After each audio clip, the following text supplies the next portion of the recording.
Being said that. Ladies and gentlemen, Good evening and welcome to the regularly scheduled February 12, 2024 meeting of the Rockingham County Planning Board and Board of Adjustment. Let the record show that a quorum is present tonight to conduct the county's business. At this time, the chair calls upon Mr. Corey Scott for our invocation. let's pray. Our Father in heaven, hallowed be thy name. We're grateful to gather in this public forum to discuss the needs of the county and the needs of the people. And we are grateful for the opportunity to serve. We pray for wisdom and insight and understanding as we consider all of the items before us. Help everyone here to be polite, civil, professional so that we can conduct this meeting in the best way possible and serve both the community, the county, and the people and the citizens. And this we pray in the name of our Savior, who is Jesus Christ. Amen. The next item on the agenda is adoption of the agenda. Mr. Chair, I make a motion that we adopt the agenda as written. Second. Motion has been made and seconded to adopt the agenda. All those in favor, please signify by raising your right hand. All those opposed, like sign. There's no opposition, so the agenda is approved. The next item on the agenda is approval of the minutes for the January 8th, 2024 meeting.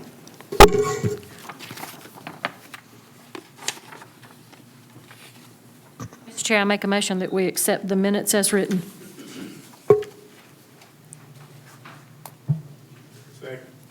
Motion has been made and seconded to adopt the minutes for the January 8th, 2024 meeting. All those in favor, please signify by raising your right hand. All opposed, like sign. There's no opposition, so the minutes are approved.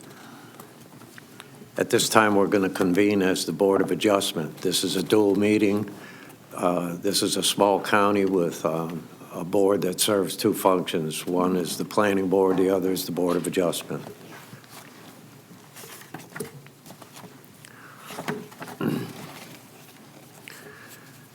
This hearing is a quasi-judicial evidentiary hearing.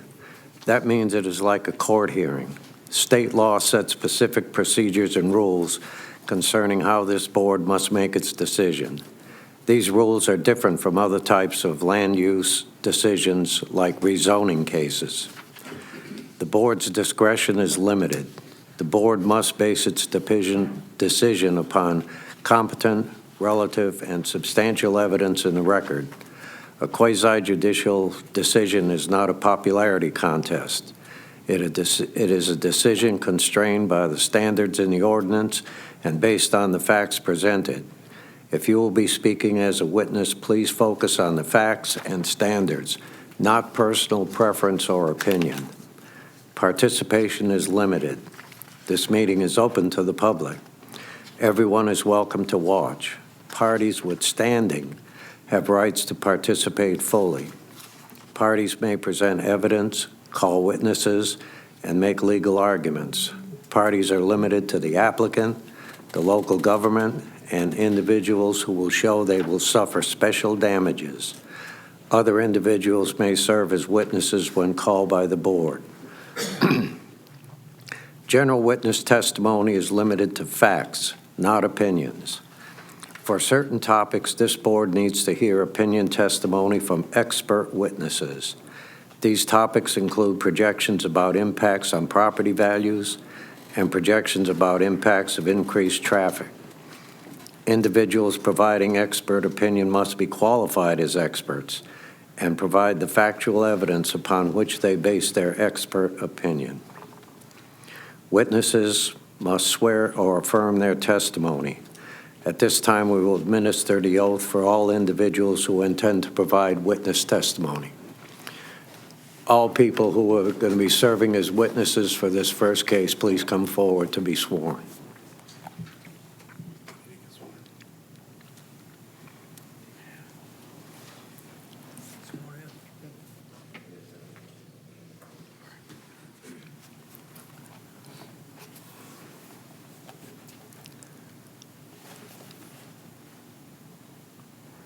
Do you solemnly swear or affirm that the testimony you're going to give in this matter is the truth, the whole truth, and nothing but the truth, so help you God?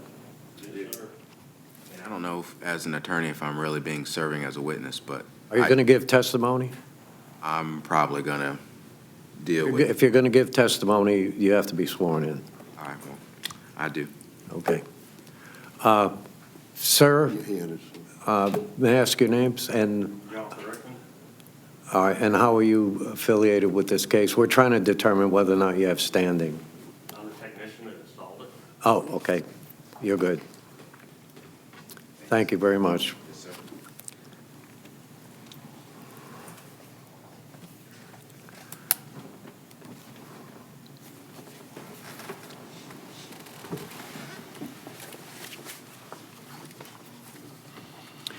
At this time, we'll call upon staff to introduce the facts of the case.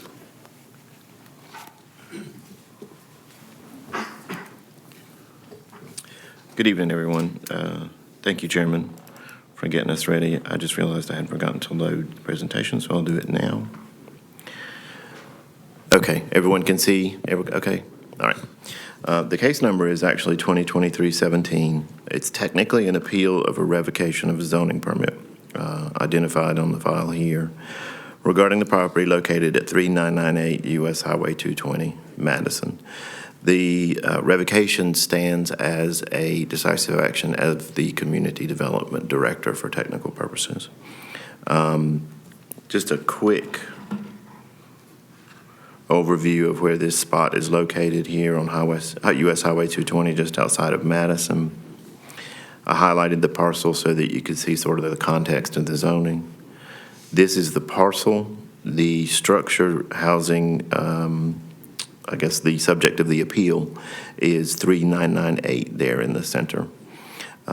So if you need me to look at those maps, additionally we can. This is an appeal in nature of certiorari. The relevant sections of the UDO 32.03A2, use in violation of the zoning ordinance as interpreted by the county attorney. In your packet, you'll see quite a bit of information regarding enabling statutes, administrative and legal provisions, appeals procedures, administrative decisions, the definition, the governing statute for appeals timeframe.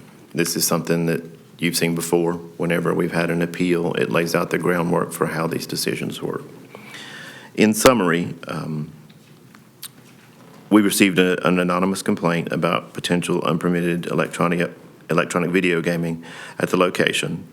On Wednesday, September 5th, Code Enforcement Officer Bryson Wall, forgot to include that there, visited the subject location.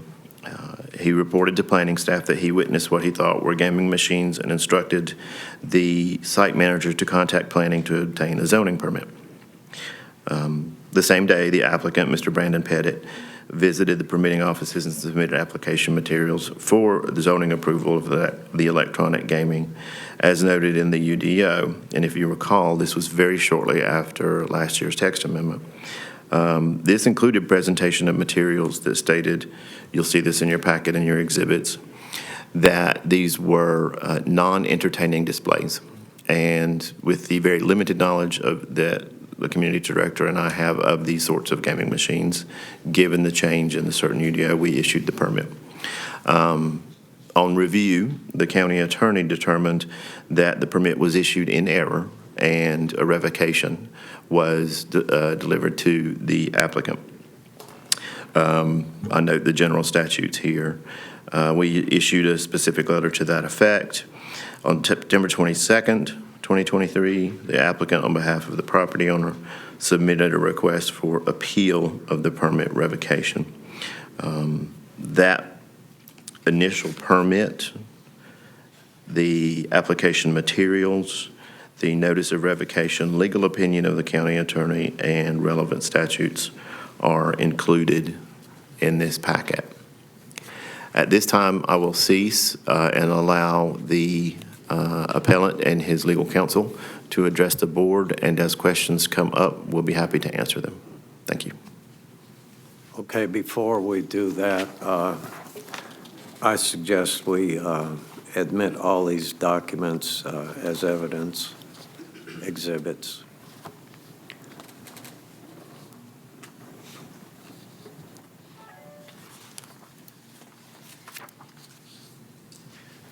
Clyde, do we need a motion to do that? Do we need a motion to admit the documents in the packet as evidence exhibits? That would be wise to do that, yes. Okay. I make a motion, we admit these as exhibits, Okay. the documents enclosed. Second that motion. Motion has been made and seconded to admit the documents in our packet as exhibits, evidentiary exhibits. All those in favor, please signify by raising your right hand. Those opposed, like sign. There's no opposition, so the documents are admitted. And now we'll call upon the appellant. That would be Mr. Trapp. Mr. Rickman. You have Mr. Rickman down as well, correct? Yes, I do. Okay. I think what I'll do is I'll have Mr. Rickman go first, and Okay. then I'll go second, if that's all right. Sure. You have the floor. So the way the system is set up, they're technically selling online art. And then the people can play the games as, how would I say that? I guess the first question is, As promotional. They're not actually purchasing time for the games. They're purchasing online art. They're digital art that they can scan to their cell phone. And then the games are promotional only. You saying art? Mm-hmm. Yes, sir. Online art? Online art.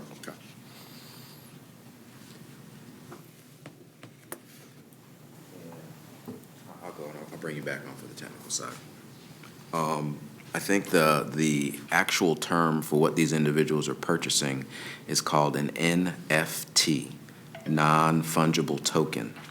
And it's the idea that individuals are buying things that are in, we'll say in the cloud, that eventually. They're on a blockchain. It's on a blockchain at some point, but then they gain access to it, and then they can either maintain or control that, they can trade it, or they can resell it. Now, when I had a chance to read the letter that was sent to the business after they were approved for a permit, it said that there was a recent law or changes in the law, and based on those recent changes in the law, that the permit that they were originally granted was revoked. And unlike the gift surplus case, which is the case that I assume he was referring to, this business is not based on the playing of these games. An individual like yourself, if you were to go in and purchase an NFT, could walk out with that NFT, could trade it 5 minutes later, and never once touch any of these games. The case law and the issues in the legislature have been revolving around whether or not playing these games for money is lawful. The game itself, and it varies, in this case, this game is called Stampede. It's the only game that attaches to these non-fungible tokens that I'm aware of, at least at this time. Was not part of that lawsuit. But the game is completely secondary. It is what people do literally for amusement, and that's it. It has nothing to do with money or prizes or redemption whatsoever. And what this business realized is that people in the community enjoy playing these games, regardless if they win or if they lose. If they get 100 points, that has nothing to do with the ultimate outcome at all. It has to deal with the NFT. So a person would walk into a place, they would pay for the NFT, and they may get 1, they may get 4, they may get 5 different shapes and sizes. Then it's on their blockchain. And after that point, they can either go play these games or they can leave. And I think that there may have been I don't know if misunderstanding is a word, but I don't know if anyone ever actually came in and viewed how the games were being used as a secondary source, rather than, in most of these cases, it was the only source. It was the only means of not only entertainment, but of transfer of funds or money or prizes. And I think that's maybe where some of the disconnect has occurred. I was thinking about this on my way here. I don't know if any of you have ever shopped or eaten at a place like Five Guys. It's a hamburger place.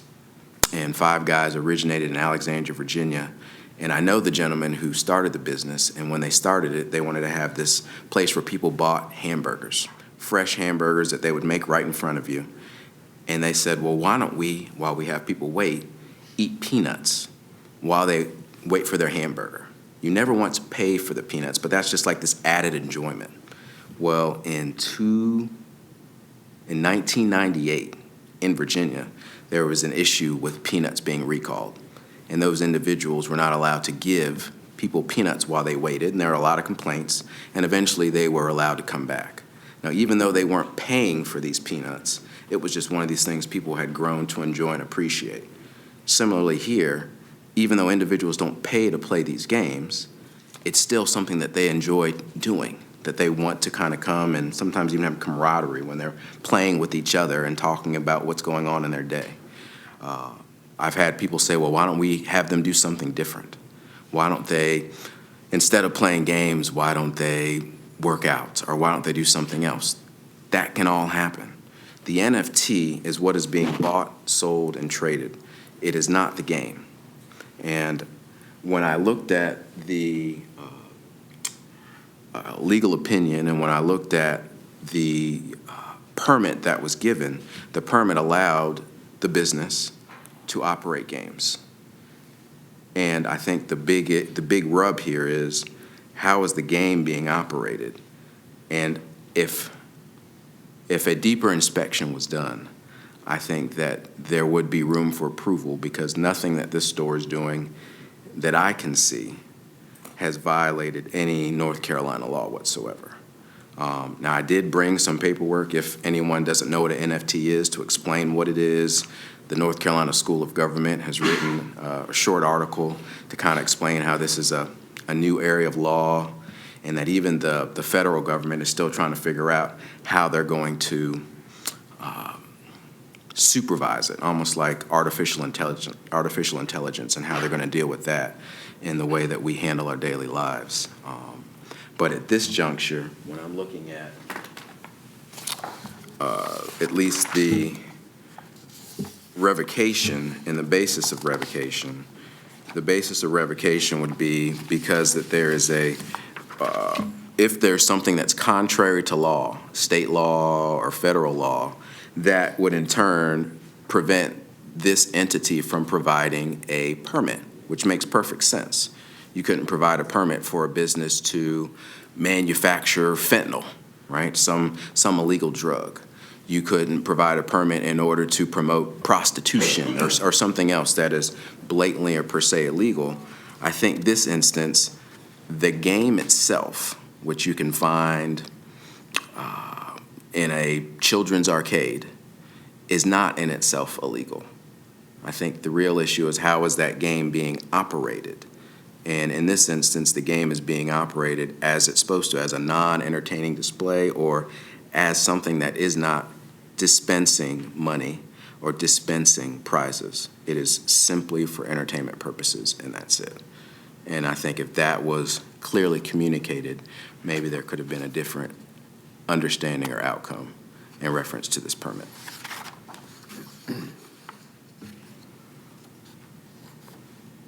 How does one grow the NFTs? If I walk in and buy one NFT, what do I get for that? I think you might ask me two questions.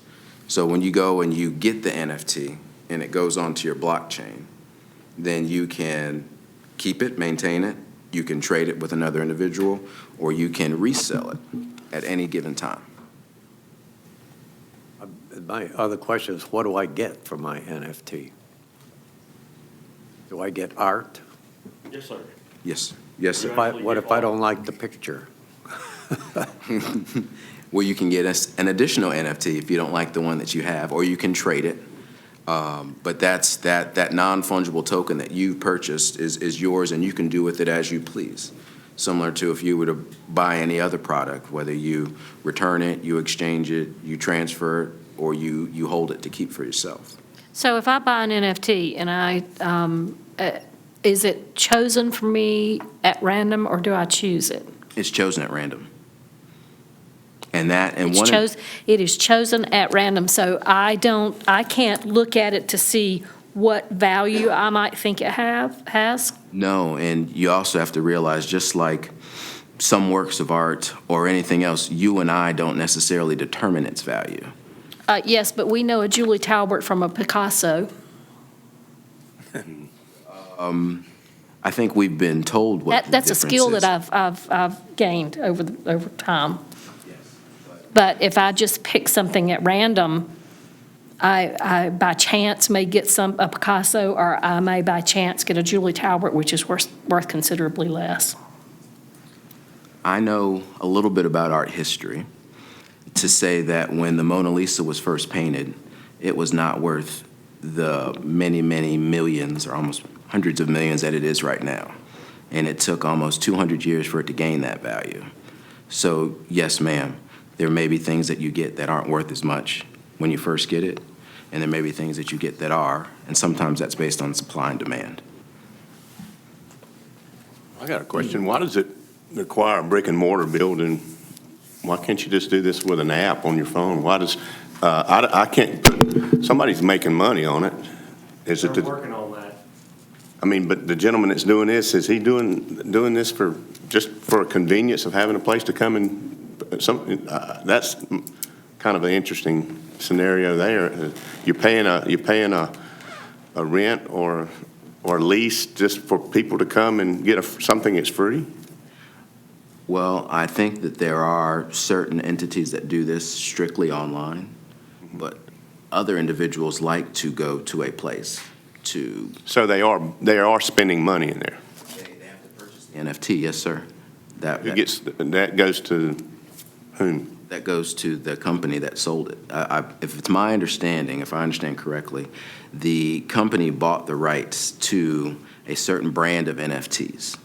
And those NFTs are what individuals purchase when they go in. So if they walk in that building and they buy their NFT, they just hang out and look at it, or I guess they can do with it what they want. But that's really intriguing that you would have to have a facility that you're paying a lease on just to get something as simple as it's going to be on your phone. Well, That's quite interesting. I think I understand your question, and the idea is, why do they have to go to, I think it was building 3998 or parcel 3998 to buy an NFT? Well, sometimes that allows individuals to know what they're getting and who they're getting it from. But in addition to that, there's still this entertainment component that's beyond this NFT. And so if individuals want to sit and play games, What games are they playing? Stampede, then they can. And that's where the brick and mortar comes in more than anything else.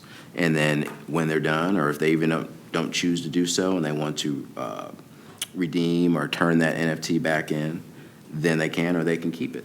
Or they can trade it with another individual. You can, just like you would hold trading cards, like a baseball card or a basketball card or something along those lines. And to follow up with Mr. Haley's questioning, Mr. Trapp, have you been to this place before? I have, ma'am. You have. So to give you a little understanding as to why he and I both are a little, not perplexed, but curious as to why somebody would ride out to the Dolly Madison and sit there and look at and trade these NFTs when it's, that's really not a center of population in the first place. There would need to be some other thing there to draw people in. And I'm wondering what that thing is. Is it money? Are you just going down, when you could do this over your phone? I mean, I've got lots of games on my phone that play with friends close by and not close by. So what's the difference in that? I'm not making any money off of it. I'm not gambling. What? Okay. Some of the games you do play on your phone, you can win prizes. I try and keep my kids off of that as much as possible. But in this instance, these NFTs do have value, and these NFTs value increase and decrease over time. And so individuals would like to trade these NFTs like you would trade a stock or buy a stock or sell a stock on the stock market. And so I think that might be more the draw than anything else. To give you an idea, and because Madison is not a streaming metropolis or anything like that, there's nothing that's driving people from all over Virginia or North Carolina to come there. But in the same vein, there aren't that many places that are operating in this way and providing for the sale of NFTs. And so because it is new and because it's a different way of getting things of value that may increase or decrease, that might also draw people to it. Question, if I walk in and buy an NFP or whatever it is, can I sell it back to the person that I bought it from? Yes, sir. For the same amount of money? Would you be selling it back immediately, or would you be waiting? Or I'm only asking because Either way? that could change over time. And when she had mentioned to me before, could you gain something? You could buy that NFT, and then you could sell it back an hour from that time, and it could actually be worth more. And that would be your advantage. That documented that has happened? I don't physically have it with me right now, but yes, I am positive it does. I can assure you that it does happen. Okay, so if it's like buying a stock, and I came back 3 days later and tried to sell it back, I could also lose whatever I've got in it, selling it back at that point. That's correct. Similar to a stock, yes, sir. Can I ask a question? So if this were a pinball machine, it would have, this would be and where I could also buy NFTs. This is basically the same kind of here's a game I can play, and it happens to be a pinball machine versus Stampede. That's correct. And at the same time, if I want to purchase NFTs, I could do so. That's correct. And the NFT purchase is completely separate from how you performed on your pinball machine activity. Other than this is all in the same machine. Okay, thank you. I want to make sure you ended with all in the same machine. What do you mean? Meaning that you're playing Stampede and buying NFTs out of the same device? No. No, they are completely separate. The Okay. NFT system is separate than the Stampede system.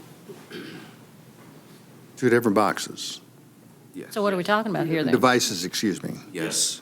And I'm sorry, I didn't mean to cut you off, but when I heard that, I thought that maybe. No, that's a good clarification. Thank you. Yes, sir.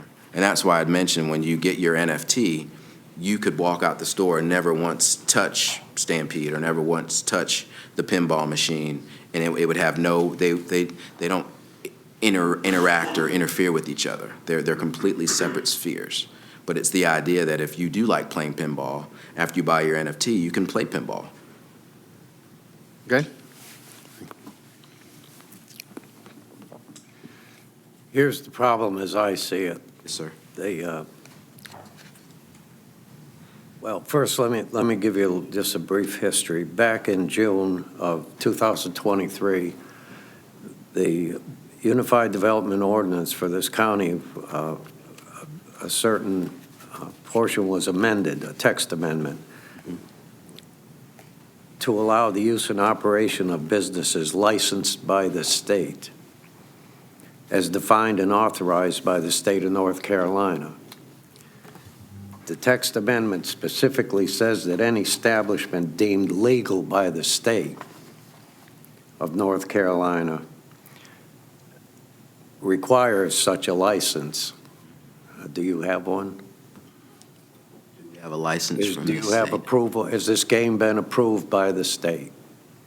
Has Stampede or have NFTs? Because those are As Stampede? Stampede is the software that runs the game, right? Stampede is the game. Okay, then has Stampede been approved by the state? The state, and I'm let my technician come in a second. The state of North Carolina doesn't provide approvals or licenses for games. It's in the process of doing that. And in addition to coming to boards and talking to great people like yourselves, I also go to the legislature and talk with different people about these things of this nature. And there isn't a license for a game or a program that exists at this time to request. But they are working on making things like that possible so that there can be licenses for games, there can be a license for someone to repair those games, there can be a license for someone who transmits those games, and just like there isn't a license to buy and sell NFTs at this time.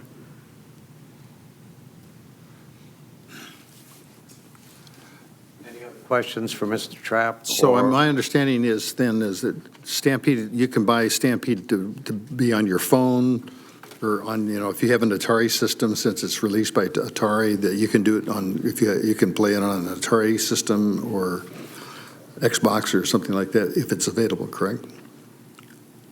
Technical question. In theory, if it's available for that system, yes, you can play it on it. Okay, so it's not necessary, it's like any other video game is what you're saying. Yes, sir. And the NFTs come with a unique identifier, correct? Yes.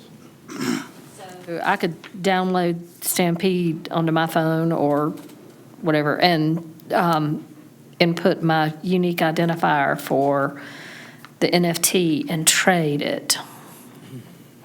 I don't know how the online works for that, because I've never really messed with the online side of it. I've only done with the NFT side, only installing, running the Cat5 cables, and networking everything together. So if the NFTs are a thing of value and are traded, what you're saying is traded like stocks, bonds, fungible, that makes it fungible. So help me understand, there are also laws governing those trades and/or sales. Is there not some type of expertise licensure that comes along with those? No, ma'am, not at this time. Like I said, I don't want to flood everybody's minds and time with things, but this has been something that they were wrestling with at the School of Government because NFTs are still new. The laws, not just state laws, but federal laws, have not addressed it well enough yet. And it's if you get to a level where you're trading an NFT above the value of $10,000, which in most cases $10,000 is this threshold where you have to do like a certain tax form whenever that kind of money or cash is transferred or moved. It's not even governed by that if it's below that threshold amount. So there isn't a license, there isn't anything that involves that. And in NFT, I was reading about an individual who put his lease for real property as an NFT, and he sold it as an NFT to someone else. Even though we all know the transfer of property would still require an individual to go to Register of Deeds and have a contract and all these other things, individuals are selling real tangible items as NFTs for convenience sake more than anything else. And there isn't any type of guidance as to how that has to be done other than the fact that it can be at this time. In short, it's unregulated. That's correct. Pretty much unregulated at this time. That's correct, sir. So if I go in tomorrow and want to buy an NFT, is there somebody there that can explain to me what I'm getting into? Or all the ramifications of it, of the Stampede game itself and the NFT too? The staff that works at this location has been trained to explain to individuals like yourself or anyone else, welcome to this location. We sell NFTs here, and once you buy your NFT, you're always free to go. You're always free to redeem or turn it back in. And if you like, you can play any of these games for your pleasure. And they're told that every time. So if I went in tomorrow and bought one, what does an NFT cost at this location? They have different values and different prices. You can get an NFT for $5, for $10, for $12.50. It's more once you put the value in, then different ones will be created and given to you. Okay, so potentially, I could go in and buy one for $10. That's correct. And if I got somebody walks in beside me and I tell them if they buy my NFT from me, they can have my house.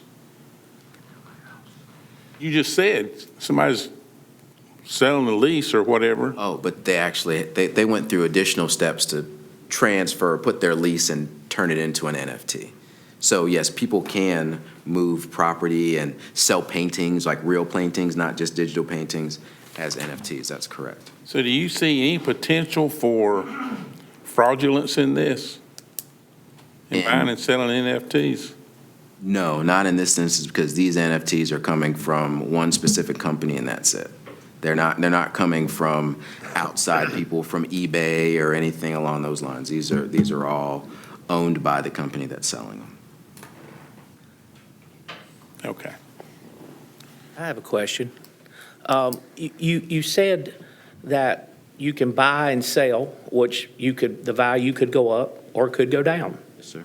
Each sale, is there a commission that is on a sale, like a stock? So if I sold my NFT online to someone else, is there a commission in the sale that somebody else makes for helping sell it? No, sir. Okay? I'm curious as to to maintain a business, a brick and mortar business, is no small cost to any business owner. So what are they getting out of this? What are the business owners? Are they selling alcohol? Are they selling snacks, drinks? Are they selling things? Or are they just providing this non-entertainment? They're good citizens and they're providing a place for people to come and buy and sell their online art. This is a place where people can buy and sell this online art and play games, and that's it. There's no alcohol, there's no tricks, there's nothing hidden behind my hand or anything along those lines. And it's one of those things where a business is taking a chance, thinking that this will be something that people will enjoy and appreciate and continue to come. And if it's successful, that's good, and if it's not, then that's on them. Where's the commerce in this, other than, it seems like to me that Stampede is the one making the money, because people are buying and selling their non-existent art. What is the business owner themselves, how are they justifying their outlay? From the selling of the NFTs. So they are making money off of this? Yeah, they bought the rights to these NFTs. They buy and they sell and they trade them, and so they make money off the sale of the NFTs. Yes, ma'am. So the owner, or the business owner, is the one so he's actually, or they are actually making money off of this, off of each transaction, correct? That's correct. Okay. I knew there had to be somebody who's making some money somewhere. Yeah, and I'm sorry if I didn't make that clear. Any other questions for Mr. Trapper, Mr. Rickman? So I asked that question earlier. Every time one is sold, there is money transaction, like a commission, or someone receives money for it being sold? That's not the So let's use a hypothetical. So your name's Jeff. So Jeff, you come into the store, you talk to the receptionist, and you'd say, I like to purchase an NFT for $20. All right. So at that time, the store has made $20 off the sale of that NFT. Okay. All right. Now you could, the following day, come back and say, you know what? I don't want to trade my NFT. I want to sell it back to you. All right. Sell back to the store. You sell the NFT back to the store. And based on the value of all the NFTs that have been bought and sold of similar or whatever algorithm determines these NFT prices and values, that's beyond my understanding. Let's say that your NFT increased in value. And so when you sell it back, you get $25. At that time, the store has lost money. And that's understandable. But you could say, you know what, since I've got 25 or gained $5, I want to buy 2 NFTs this time. All right, so then you buy 2 NFTs for $25. When you come back, maybe those two NFTs have decreased in value. And then you come back and you get $18 instead of $25. And so that's kind of the give and take. There are times when the store takes a loss for the redeeming or returning of an NFT. There are times when the store will make a profit because that NFT has decreased in value based on the number of other NFTs that have been sold in that manner and how they were resold and so on and so forth. Does that make sense? Okay. Okay, thank you very much, gentlemen. If we need to, we'll call you back. Thank you, sir. At this time, let's hear from the appellee. Clyde, are you ready? Well, thank you, Mr. Chairman. In all of that discussion about NFTs, I didn't hear a single word about the software. It still, in my opinion, violates state law. The Supreme Court's been very clear that a game is not dependent on skill or dexterity, then chance predominates. I didn't hear a single word about skill or dexterity in all of this discussion. It's a game of chance. It's violated, it violates the statute 14306.4.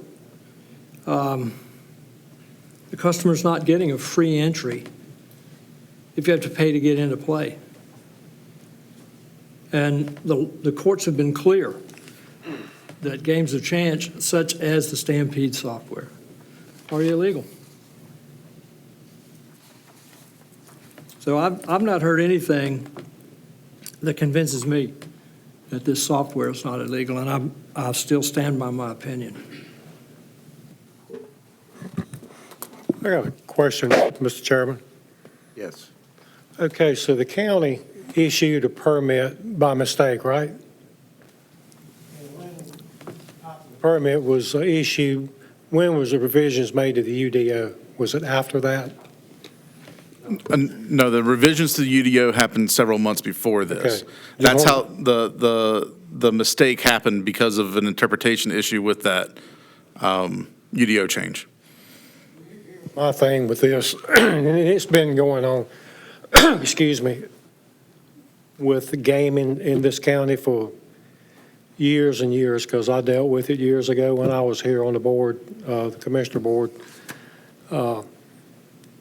If gaming is against the law in North Carolina, then it's being violated all over Rockingham County on every corner right now. I mean, I rode through 5 yesterday. And my question is, and I understand how this setup works. I mean, I've read about it and already knew before it came up, but if they're illegal, who is granting permission for these other places? We call them games of chance.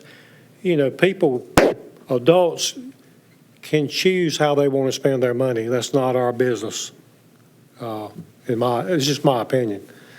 Who's proving these places to open? I know some of them's in municipalities, but this is Rockingham County. If they're illegal, why hadn't the DA issued an order to the sheriff to go shut them down? And there's a new one pops up every other weekend. I mean, heck, I know where there's 6 or 7 in Eden right now. You know, to me, fair is fair with this.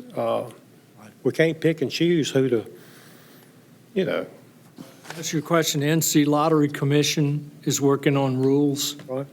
And they've got the rules issued. They're going to issue the rules for the booking, gambling booking. They hope to do that sometime in March, I think. They're still going back and forth with the rules. But, you know, for years we didn't have a state lottery. People went to Virginia, bought lottery tickets.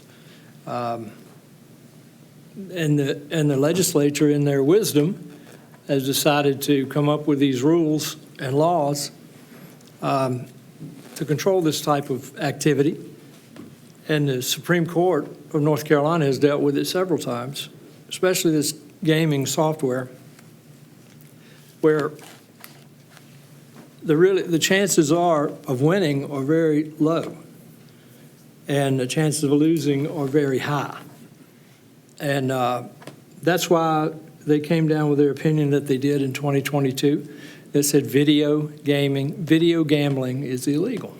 Well, Now- I guess, and I'm sorry, but what Mr. Keith's saying is, why is it not enforced? Because I can, along with him, I know where there's plenty at. That's a question for the police in Eden and the police in Mayodan and the sheriff. If the sheriff knows about it, the sheriff should be investigating it. Somebody should be. I mean, I'm all about being fair, and I think all of us are. I mean, what's right is right and what's wrong is wrong, but there's no consistency with this right now. And it's not only Rockingham County. Forsyth County's got them, Davison, it's everywhere. Heck, I mean, if you take a kid or your grandson or child into a arcade, I mean, you know, you're going to spend money for that child to have fun. And if they win something, there's no value to it. It's just junk that you get back. I know where I'm at with this, and the state's probably going to approve some type of law that will permit this based on what you read. And, well, I've said enough. I know where I'm at with this.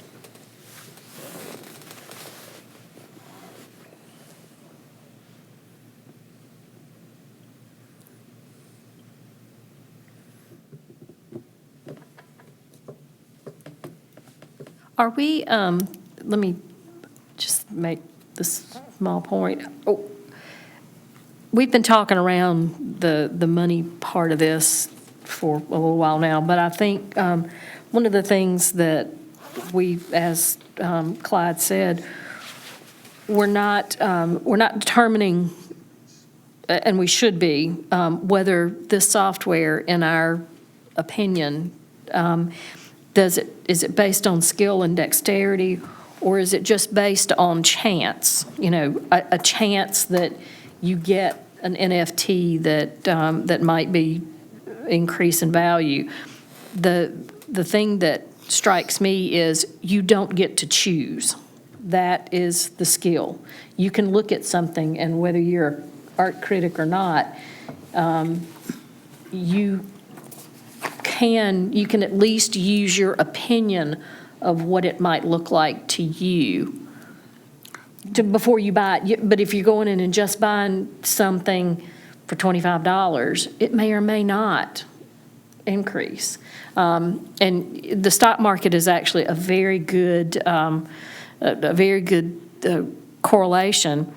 I mean, if you just randomly buy a stock, you don't know whether it's going to go up or down. But if you study the companies that the stock represents, you are making a skilled choice. And as far as fairness is concerned, yeah, that we're in between a rock and a hard place. And to my opinion, it doesn't matter whether this thing is an NFT, Bitcoin, those things that we really don't know that much about because they're all brand new. But we do know about this. We know stock market. We can look at art and tell you whether we think it's going to be worth something or not. But not going in and buying something and purchasing it sight unseen is by definition taking a chance. So are we confusing, so to me, there's two separate things going on here. One is buying NFTs, and that could be completely independent of anything else. And then there's the game of Stampede, which in some cases can be a slot machine kind of a game. Or the Stampede, are they slots that's over there? You mind if I come back up? Please do. Please. So the Stampede game is, I guess, a series of games, and they're different skins or different manners and methods that you play. There is a game that does, I guess, roll as you would describe as a slot, but then there are other games that you move and manipulate things. So there isn't just one game in this package. Okay. You can go to gambling.com and see Stampede Online Slots. Is that the type of game you got there? No, it's not. Okay. I wouldn't know. I wouldn't know either. I haven't seen that. What is this, just how's your game set up? You have a start-stop button, and you actually can stop it anytime you want to. So, You looking at a screen? Yes. It's definitely a screen. There's no money change, there's no, No. it's just like playing Halo or something, or Correct. And Call of Duty or something. And I think when there was a description about whether there's skill and dexterity in the game of Stampede, that hasn't been brought up because there's nothing that you are wagering or valuing in your playing of this game.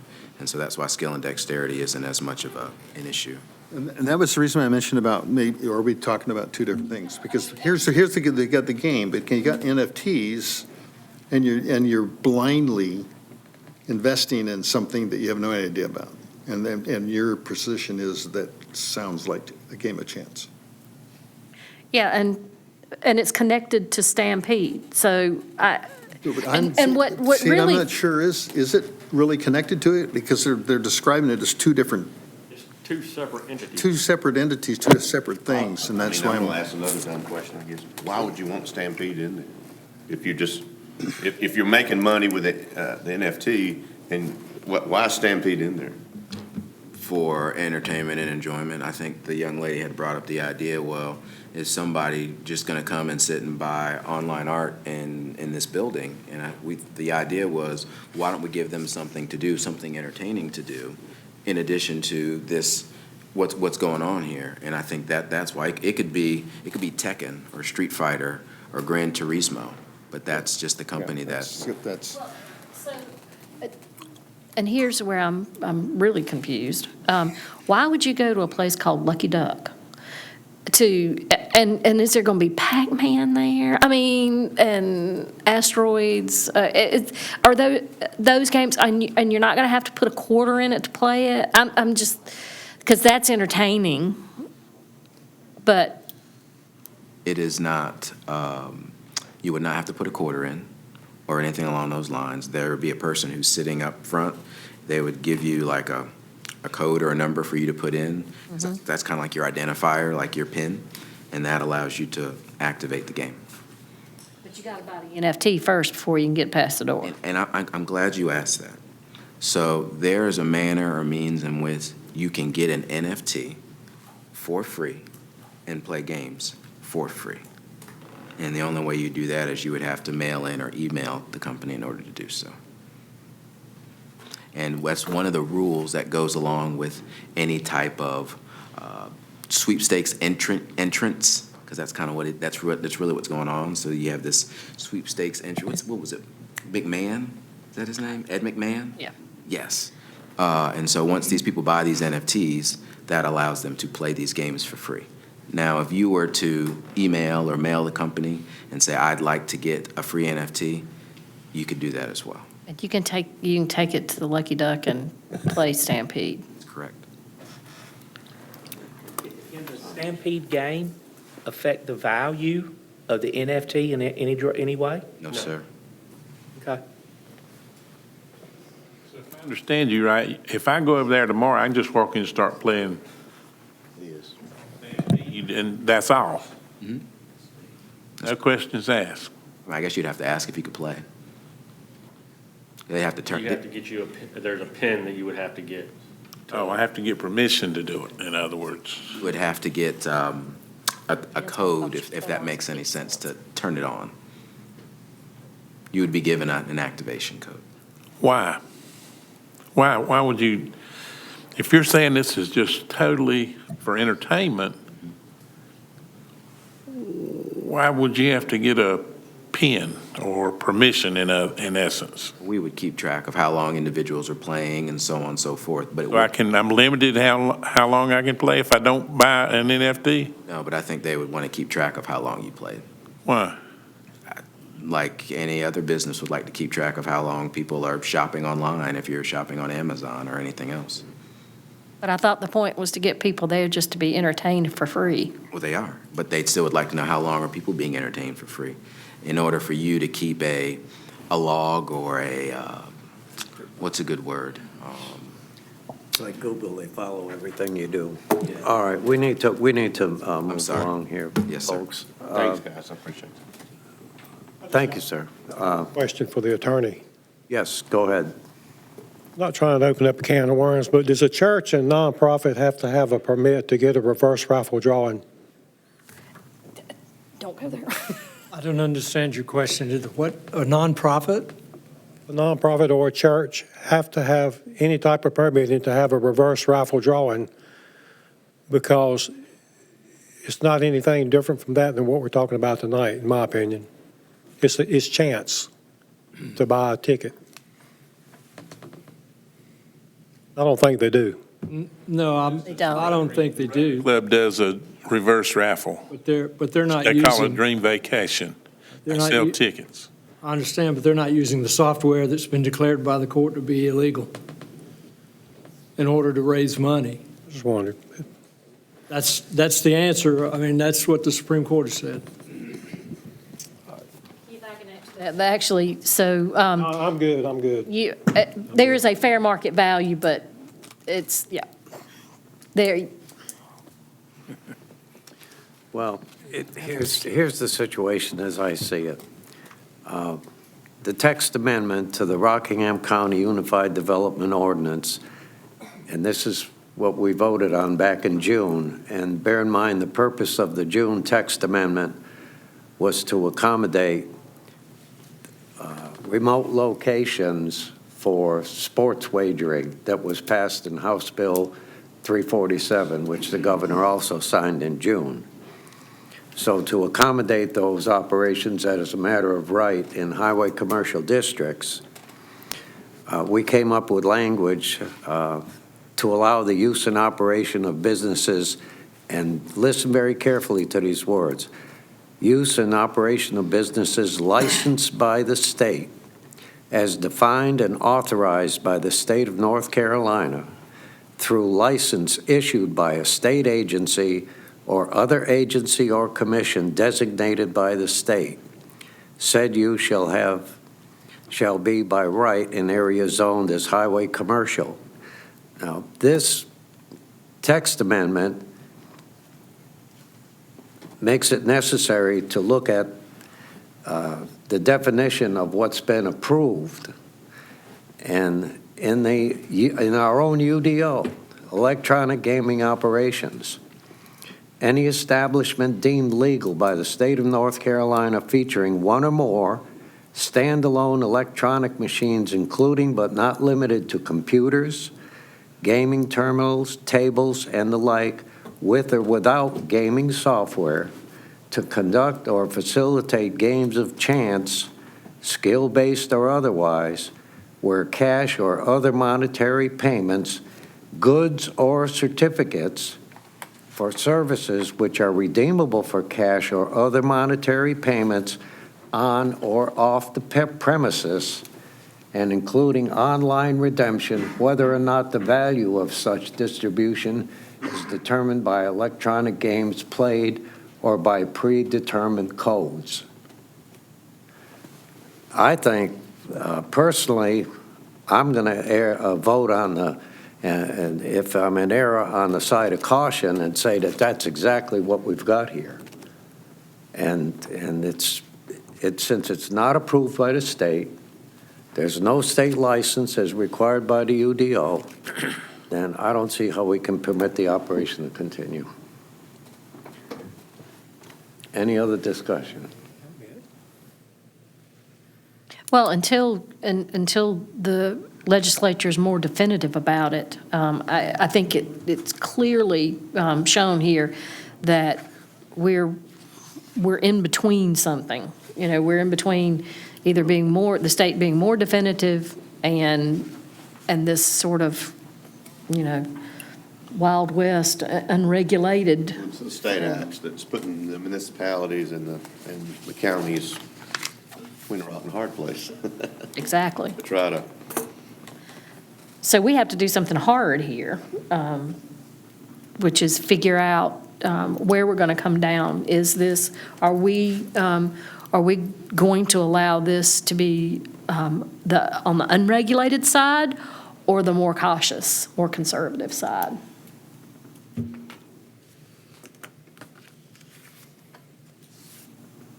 I think it's time we hear a motion.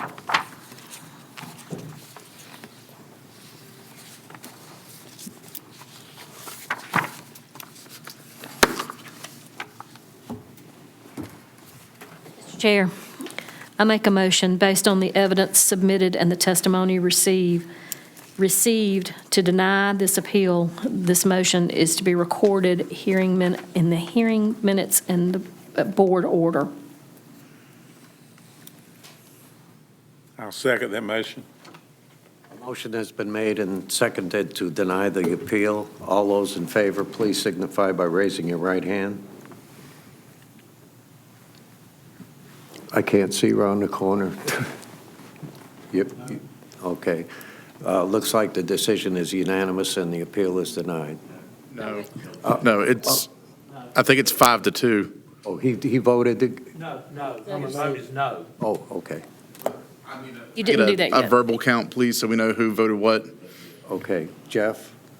I vote no. I vote against it. To deny? To deny. Okay, vote to deny. Deny. No, yeah. Vote to deny. Keith, I vote no. wait a minute. No, I side with these applicants. Okay. So you vote no. And the vote is 6-1. No, I voted. I'm siding with the applicants. Oh, you are, okay. That's Then it's 5-2. 5-2. Okay. Thank you. Time, we're going to take a 5-minute recess so that our court reporter can gather up her equipment. Oh, my God, that's hilarious. Unless there's any objection, I'm going to consider the Board of Adjustment meeting officially adjourned, and will now reconvene as the Planning Board.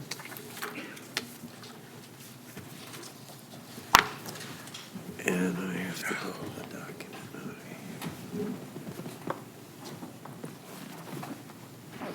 So it says at the conclusion of the Board of Adjustment hearing, upon a motion with the majority in favor, the Board of Adjustment shall adjourn to reconvene the Planning Board. Oh, so you need a motion? Yes. I motion that we adjourn the Board of Adjustments and reconvene the Planning Board. I second.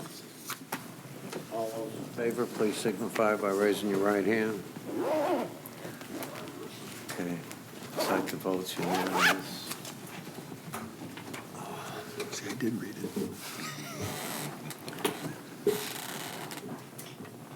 For your general information, zoning map changes reviewed by the Planning Board are legislative matters. These map changes are reviewed for reasonableness and consistency with North Carolina General Statute 160D, the county's 2021 Land Use Plan, and Unified Development Ordinance, among other adopted plans. When making a decision, we consider the recommendations of the planning staff and public comments. When applicable, this board reviews potential land uses requested by the applicant. Planning board decisions are forwarded to the Board of Commissioners as recommendations. The Board of Commissioners will hold a public meeting before making a final decision whether to approve or deny a zoning map change recommended by the Planning Board. A zoning map change is the first in a series of reviews and approvals that move a project forward. The Technical Review Committee reviews the site plans and technical items related but not limited to later development approvals, including transportation concerns, environmental issues, and county services.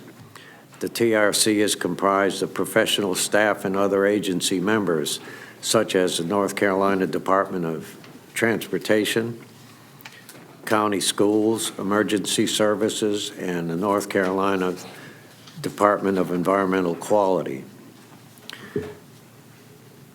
Each case on the agenda will be presented by a member of the staff, after which the applicant will be requested to come up and explain the request for the zoning map change. This is not a formal meeting like the previous portion of our meeting where we require sworn testimony. You won't have to be sworn in. The applicant will be given about 5 minutes to make his presentation. We will then open the meeting to the public who have signed up on any of these roster sheets for their comments. And then after that, the applicant will be given a chance for rebuttal. This will be followed by discussion amongst the board and motions and voting. What happened? Here we go. Our first case on the agenda in the zoning planning department is case number 2024-03. Mr. Cochran, you have the floor. Thank you, sir. First, before we begin, I'd like to ask if Mr. Brown is here. Okay, very good. I'll explain. 2024-03 is a request for rezoning from residential agricultural to highway commercial. This is actually a small portion of a much larger parcel located exactly between US 29 and US Business 29 Business near the Mayfield Loop. I'll point it out on the map. In the Ruffin Township, this is a request for a straight rezoning. Here is a vicinity map. Clearly, it's in Ruffin. And here is a map, a zoning map of the location. As you can see, it's only on one side does it abut another property, and the property that it abuts is zoned highway commercial already. All the other property boundaries abut rights of way for major highways or intersections. Excuse me. And I do want to point out specifically the neighboring parcel that's zoned highway commercial. The land use map places it in the O2 land class, which generally does not mention nor directly support a rezoning to highway commercial, but there are several mitigating factors here that I will point out. And I will just take it to the parcel map while I discuss it a bit. This property is located in the O2 rural land class according to the Rockingham County Comprehensive Land Use Plan, generally described as rural. But given that this parcel abuts a major U.S. highway, that is atypical of the O2 land class. Additionally, it abuts another parcel that's zoned highway commercial, which is atypical of the land class. This is sort of one of those situations where we have a major thoroughfare that is not really accounted for directly in our land use plan, much like the one that we discussed last week on NC Highway 87. According to all the staff and analysis and notes, even though it may not be strictly consistent with the O2 land use plan, we find it reasonable given the request. The owner is Harvest Ridge Properties. The applicant is Mr. Jarrett Brown.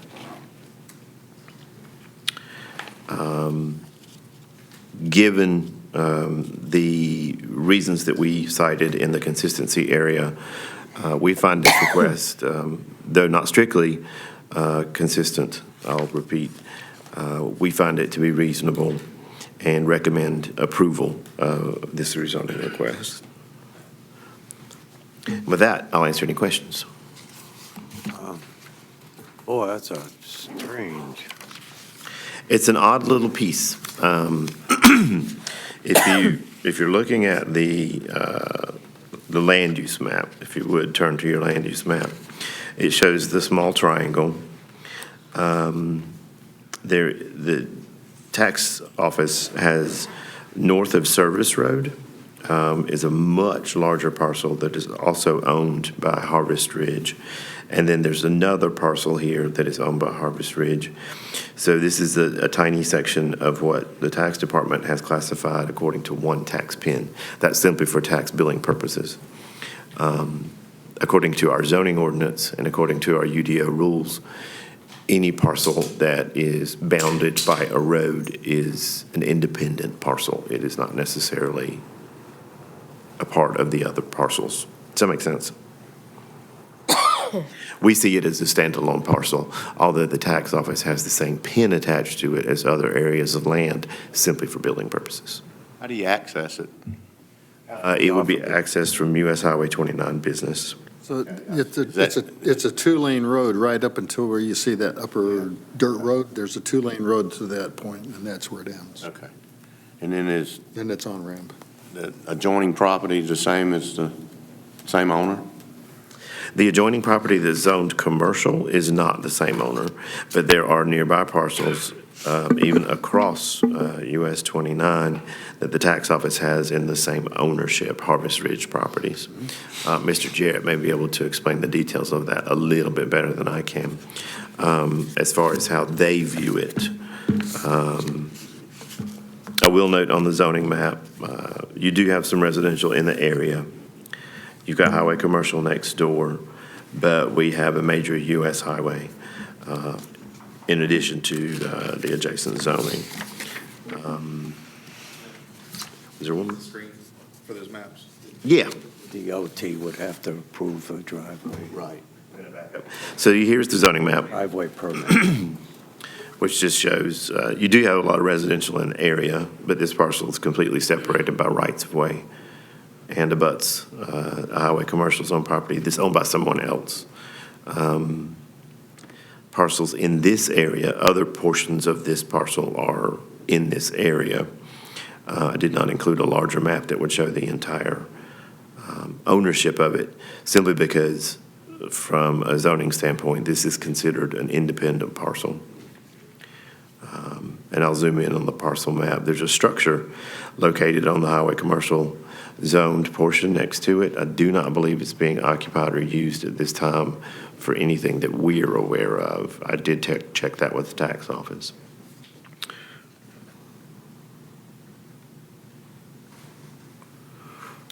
I have a question. It seems like to me that several years ago, we looked at a piece of property, either it was here or very close to here. And our discussion really, it didn't hinge, but we did, part of the discussion was, how many feet is this piece of property from the houses or from the residents, the residential property? State owns that. That came up in regarding this structure. And this structure at that time, we determined was being used for illegal electronic gaming. If you remember, the board voted to deny the appeal. It went to Superior Court, and after about 12 months, the case was withdrawn and it was never decided. The operations ceased, and I believe the building and the property may have been sold. As far as location in proximity to residential structures, you have this map here that has a scale. You could use the scale to approximate that the closest residential structure is at least several hundred feet away. I did not do specific measurements in our GIS to mark that up, but that's why we include the scale to sort of give you a little bit of reference. And what is this, you see the service road, what is in between the service road, what looks to be a road, what is in between that and old US highway, US 29 highway? It seems to have a line running through it. That is railroad tracks. Those are railroad tracks. Okay. Yes. All right. Yeah, those are the railroad tracks. And those are all my questions. Thank you very much. Any calls for or against? 0. We didn't get any emails or calls about this one. Any further questions? I apologize, Victoria. Just let me know if she had an inquiry that I didn't know about. But it was just an inquiry, no specific feelings one way or the other. Any other questions for Mr. Cochran? Bernie? No? Thank you. Okay, thank you. Well, this seems to be just a straight rezoning. Non-conditional. I don't see a problem with it. Did anybody sign up to speak? No, there are no speakers for this case. Just a straight rezoning request.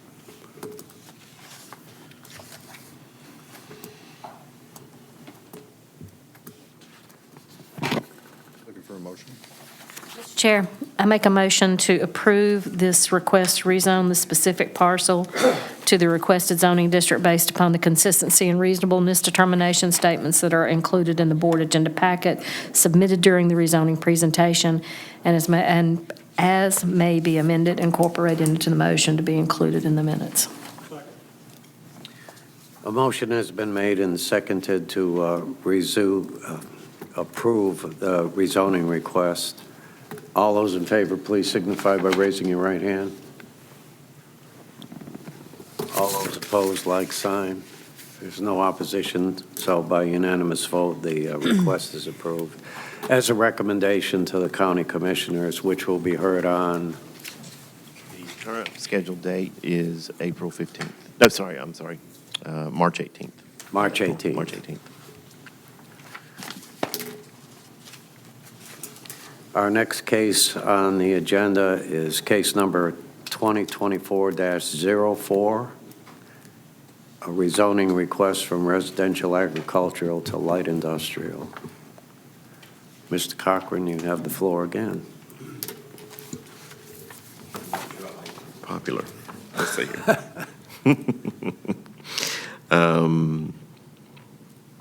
This is an interesting one. There's a little bit of a story here, so I'll explain. The request is to rezone a parcel of land from residential agricultural to light industrial. It's located at 147 Sylvania Road in the Huntsville Township. This is a conventional straight rezoning. This parcel happens to be home to the South Rockingham Corporate Port Water Tower. Here's just a general vicinity map. This is a highlight of the parcel. On this map, I'd like to call your attention to a couple of things. The much larger light industrial parcel to the east is currently owned by Carroll Companies. The small light industrial parcel directly adjacent to this one was purchased by the Stokesdale Fire District folks from the Carroll Companies for a new fire and EMS station. The property directly next to it, the water tower property, is currently zoned RA. Boone and Sylvania roads are scheduled to have a realignment of that intersection.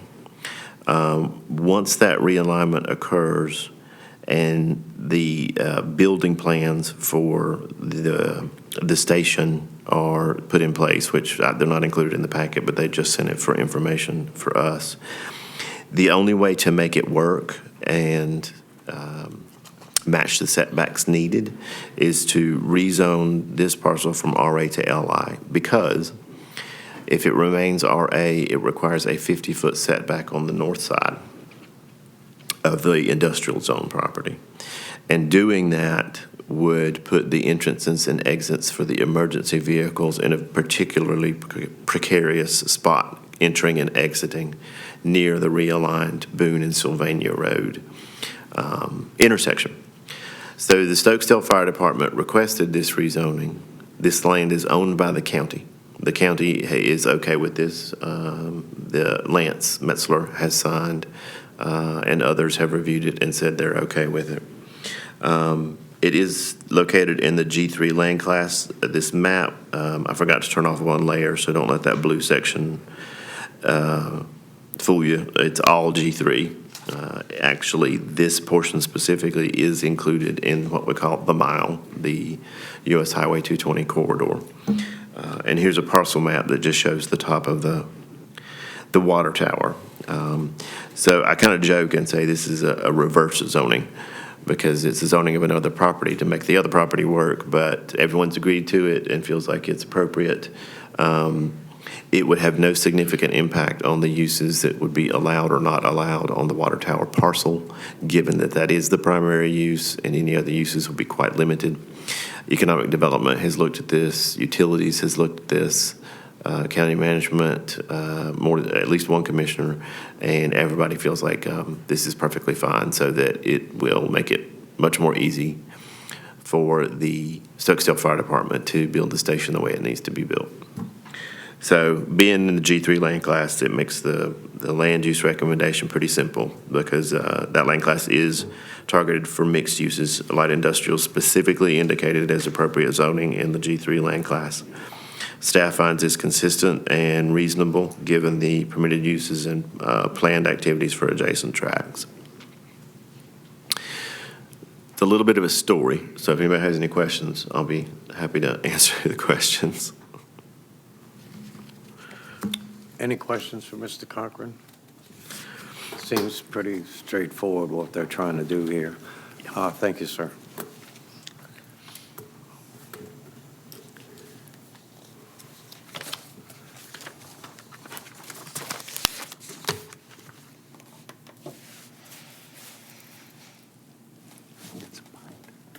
this seems like a simple request to get a new EMS facility put up. Is there a motion? I am motion to recommend approval of this request to rezone the specified parcel to the requested zoning district based on consistency and reasonableness determination statements that are included in the board agenda packet submitted during the rezoning presentation and as may be amended, incorporated into the motion to be included in the minutes. Second. Motion has been made and seconded to approve this request for case number 2024-04. All those in favor, please signify by raising your right hand. Opposed, like sign. There is no opposition, so by unanimous vote, recommendation will be sent to the county commissioners to approve this request.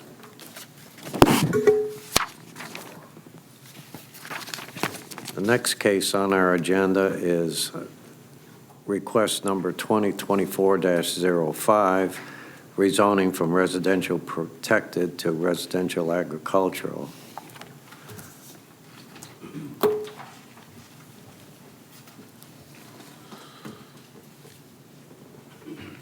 Case 2024-05 is a request for a zoning map amendment to rezone a parcel of land from residential protected to residential agricultural. This address is a newly assigned address, simply for the purposes of this case, 1060 Vernon Road in the Wentworth Township. This is a straight rezoning request. It's a vicinity map. It's just outside of Wentworth, which you can see here on the zoning map. I'm going to go over the maps and then I'll go back with some information. This map scale is 1 to 5,000 to show you the general characteristics in the area. There's a little bit of residential protected and a whole lot of RA. This is a 1 to 10,000 scale that shows in Wentworth there's a significant amount of RA. It is in the Dan River Eden watershed. The land use map places this in the O2 land class. And I'll leave it here on the parcel map for a moment while I review some specifics. This request is a joint request from the owner, Mr. Pierce, and from essentially CMH Homes, Mr. Trent Prater, and Daniel from CMH Homes is here if he is needed to testify. This is something we've seen. This is another request for, of course, a straight rezoning from residential protected to residential agricultural. All uses in one, all uses in the other. But the placement of a manufactured home has been discussed. We have received several inquiries about this. We have received several folks who stated they do not like the idea. We received 7 opposition letters from 5 households that are kept in the file. They were a form letter that everyone that wanted to sign filled out and signed. So it was 5 households in the area. I will make note that each of those properties that are home to those households who sent in notes are already zoned residential agricultural. None of the residential protected district folks called or mentioned anything. Given where these properties are, staff actually finds it a little bit odd as to why this tiny area of parcels would be zoned residential protected in the first place. This is legacy zoning. Given that it's in the O2 land class, that land class specifically mentions RA as the preferred zoning district. I will make note here too that there are several residentially protected zone properties within the neighborhood, including the Wentworth town limits nearby, some of which are occupied by what we call legally non-conforming manufactured homes. They've been there since before the ordinance was put into place. Even though they're zoned RP, they can remain in place. So there are manufactured homes in the area in addition to the site-built homes, and there's one next door. I will point that out, that right next door on that RP zone parcel, there is a legally non-conforming double-wide manufactured home, and on the neighboring parcel to the south, if you look at the map, the parcel to your left, and then the parcel just south of there that's sort of landlocked, is home to a single-wide manufactured home, which is allowed in the RA district. So given all the factors to consider, based on the land use plan, uses in the area, staff feels compelled to recommend approval. I do believe there's some folks here who have signed up to speak. If you have any questions, I'll be glad to answer any of those. Any questions, Mr. Cochran? Okay, thank you. Is the applicant here? Did I hear you say he was here? He came in late and signed the sheet. He was the last person to sign the sheet. Okay, so Mr. Leonard, you're the applicant. You go first.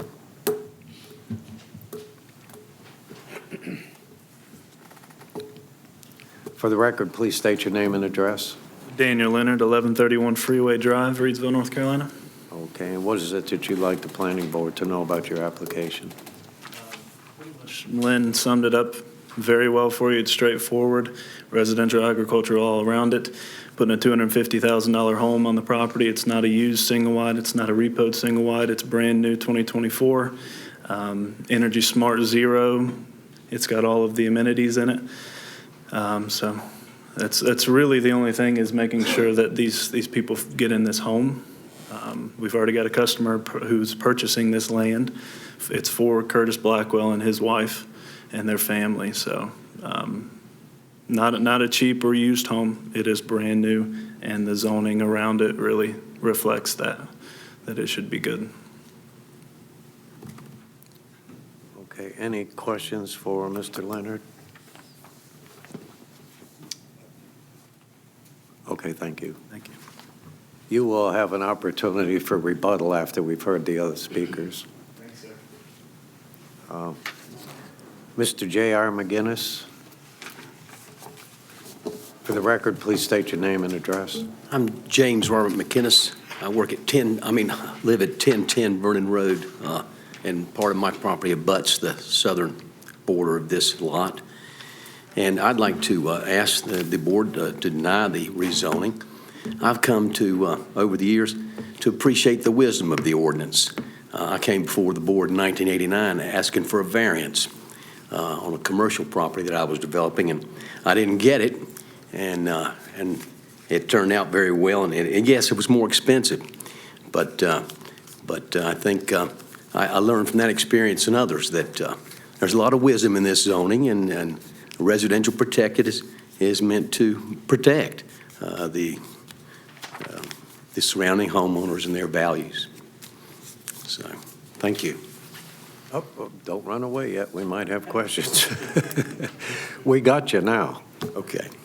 Any questions for Mr. McGinnis? I have a couple questions for Mr. McGinnis. Do you live on this property, Mr. McGinnis? Yes, ma'am. How long have you lived at this property? 40 years this month. And what type of housing do you, I'm looking at the map here, is your house is here, and it's right, you say it abuts this piece of property? Excuse me one second, Julie. Lynn, could we have the map back up, please? It'd make it easier for, Sorry. We can point it out. sorry to interrupt. That's the problem. Is it this property here You're directly struggling south? with your phone, so. That's what's taking up the screen. Oh, can we turn off the timer, please, Roy? Thank you. Nice. Here, if you have to kind of look right at it, or the highlighted parcel, yours is directly south, is that correct? Yes, and wraps around. Okay, The home is in Wentworth. it actually is in Wentworth. Oh, I see. So if you look at your map, look at the southern boundary of the subject parcel, and then there's a sort of large U-shaped parcel. And the home that he is referring to is the little black dot in the corner just inside the Wentworth ETJ. Okay, so that, Houses to the east. two houses to the east and the, sort of the whited out portion there, with the The pool. whited out portion is the Wentworth city limits. Right, okay, so, but your home resides in there, and that's your pool and all that other good stuff? Okay. Yes, ma'am. Okay. Let me see. I'm sorry, go ahead, Go ahead. continue. I didn't mean to cut you off there. No, I'm finished, but if there's any more questions. Okay, any other questions? So what's your concern about changing this property to residential agricultural and then putting a $200 and something thousand home on it? That surprised me, but my concern is only finances, that residential protected generally would protect the values of the homes around it. That's my only concern. If they can do a nice double wide there for $250, then a stick built or a modular would be even more of an investment in my neighborhood. Thank you. Certainly a house valued at $250,000 is nothing to sneeze at. I mean, it's probably going to be a pretty nice looking home. These manufactured homes and modular homes have come a long way in the last 10, 20 years as far as design, and I understand even the roof pitch on these things can be altered now so that you don't have to have that low slung roof. You can actually have a well-pitched roof on them if you want. That an off-frame modular, I consider it as well, as good in any way financially or as the building as a stick build. But an on-frame modular is kind of like a pretty fancy double wide. So they said manufactured, so I'm assuming that's either a double wide mobile home or an on-frame modular, but I'm not sure. Yeah. Sorry. Thank you. Next is Mr. Bobby McGinnis. Hello. Name and address, please. Yes, my name is James Robert McInnes III. He didn't say he's junior, but I go by Bobby, so Bobby McInnes. Okay. My address is 1040 Vernon Road. I'm directly east of this property. I actually have an off-frame modular property that I put up there. And I'm speaking against the change as well. It's a bit of a misnomer to look at the other properties around it and see that they're all RA and think that everything else is manufactured. The only manufactured in close proximity is the one directly west of this this lot, and it's zoned RP and has that non-conforming use. And then the property described as being a single-wide mobile home behind that other double-wide is actually a double-wide. It's not a single-wide. I'm not sure why that's a bit of confusion, but Just to clarify that for your sake, I just simply got that information from the tax card. That Okay. information may be incorrect. Okay, and it is. I think there was a single wide, and then it was replaced. And it didn't get updated on the tax card likely. And I'm not here speaking as an appraiser, but I'm also a real estate appraiser. I've been a real estate appraiser for 21 years. So, yeah, once again, all those properties zoned RA have all been developed with either off-frame modular properties or stick-built properties. So whereas they have the ability to have manufactured, that is not how this neighborhood has developed. It has developed, and I would say there's a certain reliance with vacant lots that are zoned RP for the people that have put up all-frame modulars and stick-built houses, that there would be similar type of house. So I don't see it as necessary to change the zoning to RA to facilitate a structural property that's not similar to what's already been built in the neighborhood. Any other questions for Mr. McGinnis? I have a question. Tell me again, you said your property is manufactured housing? No, it's modular, all-frame modular, right, which is, so the difference between manufactured housing, double wide, and a modular property. Modular properties are built to state building code, okay? So they're built to the same building code as a stick-built property. They're just built off-site in a factory and never been exposed during the construction process to water or anything, any untreated lumber. And then it's moved onto the property, set with a crane.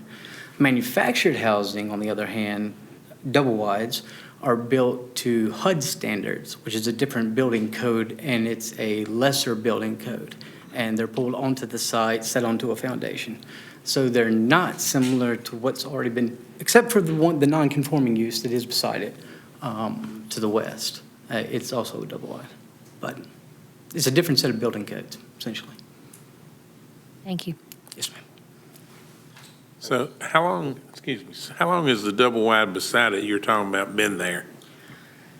It's been there a long time. It's been there since before I put my house up. I put my house up in 2003. 45 years. Is it 45 years? 45 years. And Okay, it's well so- maintained. So the zoning would have been, could have been different at that time. zoning at that time.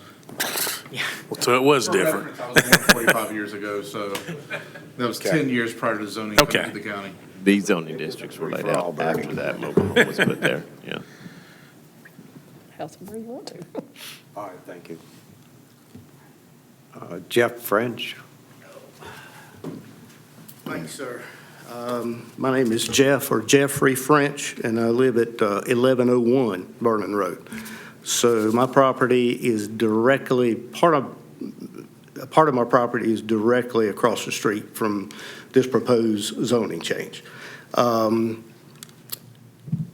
not sure about the count of the letters that the office received.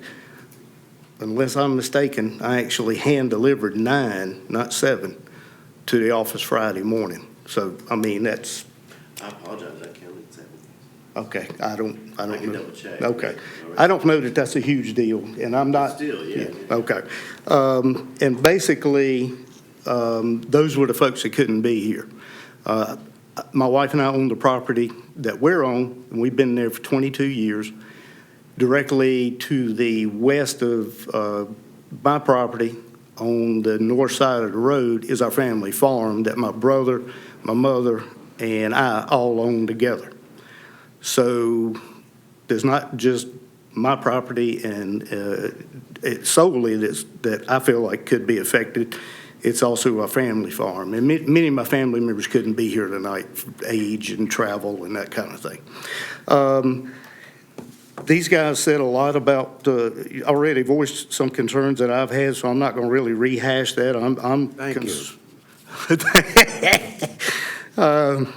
I used to work for the government for 40 years. I just retired, and a lot of times I was on y'all's side of these kind of meetings in a fisheries management role. I thought I was done with this stuff. I'm concerned about property values. If I understand, I'm a little confused. It sounds like this is a really nice manufactured home or mobile home that's going in. I think that's what I'm understanding. Mobile homes, manufactured homes don't hold their value like stick-built homes. There's not a stigma associated with them, and I have no problem with folks living in them. We own our property, just as Bobby says, we all do own RA zone property. We didn't put any mobile homes on it. When I come out the end of my driveway, I see the mobile home that was placed there 45 years ago. Honestly, I don't see another one. So with that said, I'm not going to go through the little notes I wrote because Bobby covered most of the same thing. So I'd like to agree with what these two folks have said already. So thank you for your time.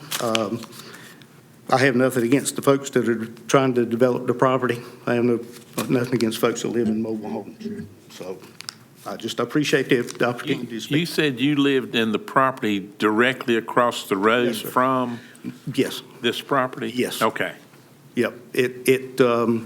When you come out of my driveway, my neighbor, Mr. Kane, is here as well, who is to the east of me on the same side of the road. Where our property line is, the lot in question kind of sits right directly in the middle on our property line. So it's about 100 feet directly from my side and about 100 feet from Mr. Kane's. Mr. French, would you, so you live, 1101. yeah, so it looks like your property zoned RA is fairly wooded. Am I correct about Yes. that? So can you actually see just for Yes. Yeah. Right. Yeah, that's his driveway. So can you actually see the homes on the road from your house? Generally speaking, no. This time of year, maybe if you went out and got right on the corner of the front porch and looked, you could probably see some, but they're obvious when I come out the end of the driveway. So basically, it's coming out of your driveway Yeah. that's in, the time that you're in your driveway, that's the time in question here. Yes. Okay, and just to confirm, you're RA as well, right? Yes. Okay. Yeah, and so is our family farm. Okay. But again, to reiterate, Nobody, we does didn't any- put any trailers on. Yeah, does anybody live on your family farm? Yes, my mother, Okay. Hazel French, All right. and she was one of the folks that submitted a letter in opposition as well. So, Lynn, was this property recently purchased for that purpose, or was it for sale, or? It's for sale. It is for sale now? For sale sign in front of It's, it. it's sort of under contract. Daniel can explain. So it's been for exactly sale where it to the is, public? but it is, yeah, it has been for sale. One thing I will remind the board, we're discussing lots of things about manufactured homes, and that's perfectly fine. We find ourselves in this situation a little bit, well, fairly often. But keep in mind what we're doing is considering changing a zoning district where all the uses in RP are allowed to a district where all of the uses in RA are allowed, which includes manufactured homes, and you can discuss that, but you cannot make your decision based solely on that. You must consider all uses in the RA district. I always just like to reiterate that in situations like this. Yeah, for example, on the family farm, if Mr. French wants to put a pig farm there, he can absolutely do that by right.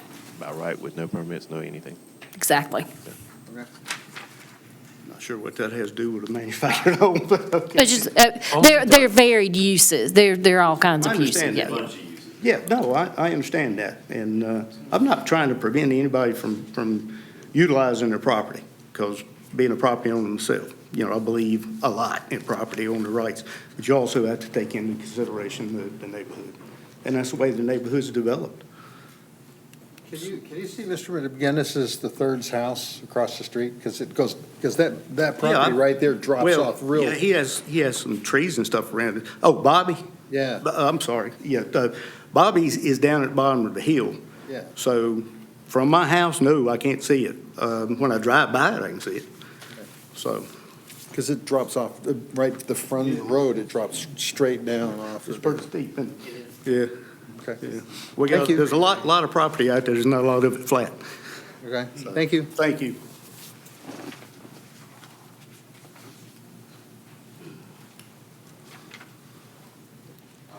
Leonard, you have an opportunity for a rebuttal if you wish.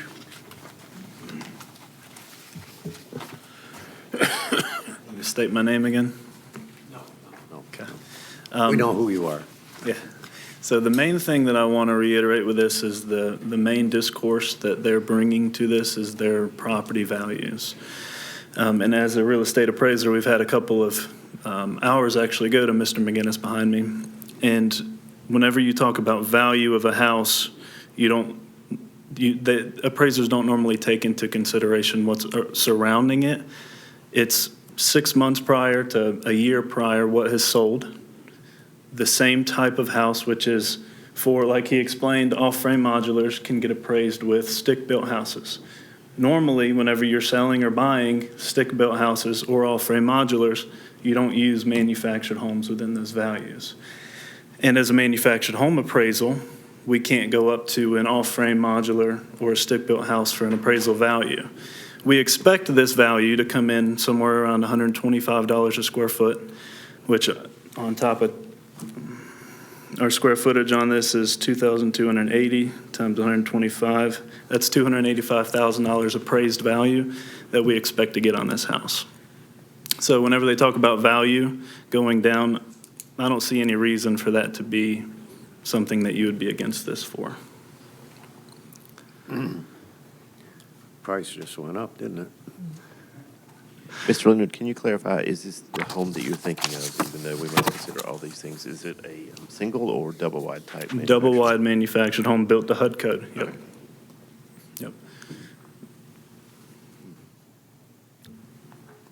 Any other questions for Mr. Leonard? Okay, thank you.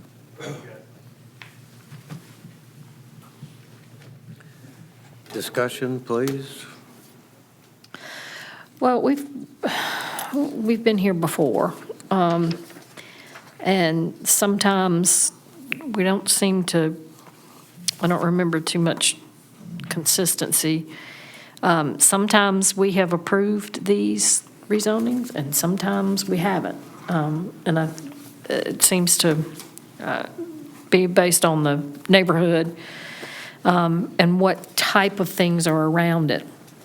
And I think this one's a particularly difficult one for me because I hear Mr. McGinnis and Mr. French, and the two Mr. McGinnis, and I understand their concerns, but everything around them is RA. And they're not, they won't be able to see it, and the fact that it sounds like that this is going to be a nice dwelling with a family in it. You know, I can't imagine somebody spending even, $200,000 and allowing a piece of property or allowing their dwelling to be not kept up or not consistent with what everything else looks like in the neighborhood. And if it's nicer houses, 250 is a nice house. So. 285. Yeah, I'm sorry, 285 is a nice house. So I think that people sometimes we and naturally other people get caught up when the word manufactured housing is used. I wouldn't live in one, but like Mr. French said, they didn't build any trailers out there, and that's what our mind goes to. But this one's hard because, yeah, I get it. They have their nice stick-built houses out there, and they don't want a trailer there. But everything else around them is residential agricultural, so that was clear as mud. I have one last question. What is the setback for the house off the road? Setbacks in the current zoning district are 30 feet from the front property line, not specifically the paved road. It's from the right-of-way. And in RA, the setback is 35 from the front property line. In both districts, the side setbacks are 10 feet. And we don't have any indication from the seller, from the manufactured home company, what their plans are. We don't get to ask that question, do we? You should not be considering just that in your deliberation, no. Furthermore, that wouldn't even be submitted to us until appropriate zoning was provided, so we wouldn't have that ourselves. Right. And we cannot place any conditions on this. Nope, straight rezoning. Exactly. So can I ask, the properties on both sides of this, are these both stick-built houses? No. No, the property, if you'll look at your map, immediately to the east is also zone residential protected. 1072 and 1040 is what I'm asking Right, about. 1072 is the non-conforming double-wide manufactured home that's been Okay, discussed. so that is, I can't tell from the aerial view. Right, you can't tell. But 1072 is I believe he described an off-frame modular, which would be essentially, like he said, we would consider that equivalent to a stick-built home. And 1040 is? 1040, sorry. 1040 is a stick-built? Frame modular. Okay. It's a modular built to North Carolina Building I Code got you. standards. I got you. Okay. Thank you. 1074, what is, did y'all ask that? I'm sorry, I missed it. The manufactured home as well, that's a double wide, the tax has listed as a single wide, correct? Correct. 1074 is a double wide, 1072 is a double wide but non-conforming, correct? Correct. 1040 is an off-frame modular. Correct. 1060 is wooded with tons of buffer. There'll be plenty of room to, the property's approximately exactly 1 acre. There'll be plenty of room to place a home on there and meet the necessary setbacks, yes. Well, there is quite a natural buffer there already. As far as visuals. Yeah. So it's got, so the property slopes, so it looks like, Just, yeah, it drops right off. So it's going to have to be back off the roadaways to find some flat land. Any other discussion? Gentlemen? Nothing?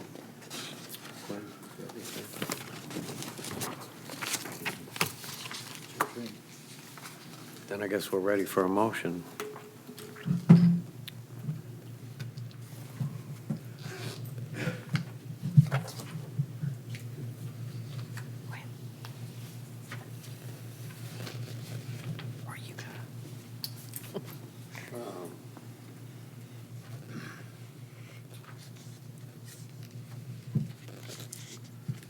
I'm going to make a motion, we approve it.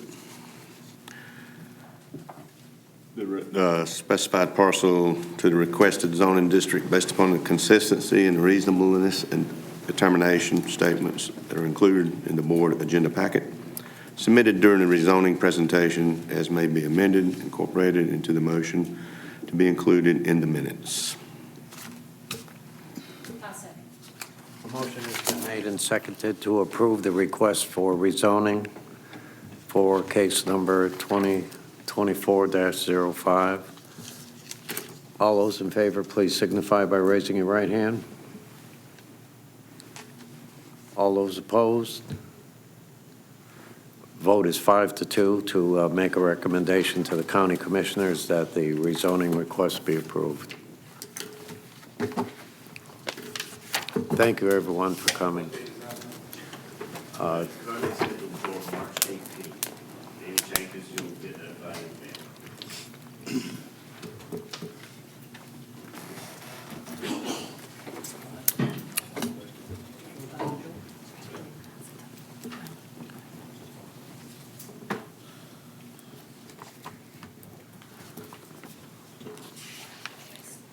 Okay, moving right along, our next order of business is election of officers for the year 2024.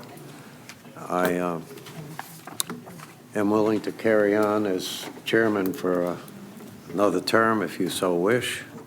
Nominate Paul to be the continuous chairman. A second. Who was the second? Quint, thank you. And seconded to continue Paul as chairman through 2024. All those in favor, please signify by raising your right hand. All those opposed, like sign. Votes unanimous. Our next officer is vice chairman, currently held by Julie Tauber. I'll be happy to continue if you'd like. Second. Motion has been made and seconded to have Julie continue as vice chairman of the planning board. All those in favor, please signify by raising your right hand. Those opposed, like sign. Come on, put your hand up. By unanimous vote. For the record, I'd like to say that these two are great and love having their leadership, so I fully support their. This man knows more. His depth of knowledge is just amazing. Almost unfathomable. Exactly. In my short time here, I reiterate what you've said. I've learned a lot from both of them, and I admire their willingness to serve. Thank you, gentlemen, for your kind words. Our next item of business is to review the revised draft planning board bylaws. I'll make a comment. The only thing that changed here is what was based in the language of the text amendment change to terms. Nothing else was changed except the language regarding terms that was approved in the text amendment. This is just to follow up and formalize what the bylaws state.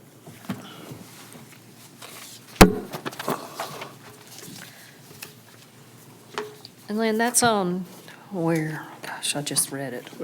I do have one question, just, to kind of throw out.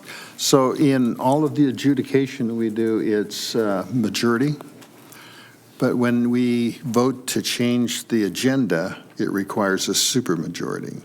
A There's vote a to reason for that? change the bylaws requires 4/5 of the board. That's a vote of 6. That's correct. You'll notice that on the last page of the bylaws. Yeah. The specific change I was speaking about is in section 3. Yeah, I know which one you were talking about. Yeah, but that 'cause had you- some You confusing included language it in the yeah. email. But you're correct. The last page states that to amend the bylaws requires a 4/5 vote of this board, but it only requires a majority of the commissioners, Board of Commissioners, because they are the final approving body of the bylaws. Do we need this supermajority, or I just was curious? It would require at least 6 votes to, if you want to keep, let's say you want to keep this as they are, you might want to change them, whatever the end decision is, it will require a vote of 6 to approve whatever you decide the bylaws should say. So we need 6, if we want to approve these tonight, we need 6 tonight. And then all other times, the only thing that we need, the 2/3 is if we delete an item from the agenda. Yeah, that was the one I was actually referring to. Yeah. Right, I see what. Okay, but I that see is not to add an item, it is just to Just delete. to remove something. To from the remove bylaws. something. So I'm just curious why we need a supermajority for a deletion. It keeps us from taking a case off the agenda that we don't want to deal with. You say that so matter-of-factly. Right, what the technical language says is these bylaws may be amended. Talking about the agenda, Oh, not the bylaws. oh, you're talking about the agenda. Yep. Yeah. It's two-thirds to remove Yeah. an item from the agenda. Yeah. I thought that was, I just seemed like that was a lot. All right. These point, it's so that 3 to 4 of you can't just Right. railroad the whole thing. Right. The other, I was asked a question earlier about quorum for zoning,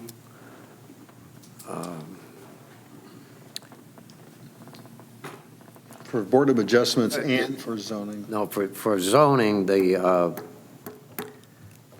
quorum is 4. However, appeals for decisions made by the zoning administrator, such as, that would be 4. 6 members, including the presiding board member, is the quorum requirement for acting on requests for variances Correct.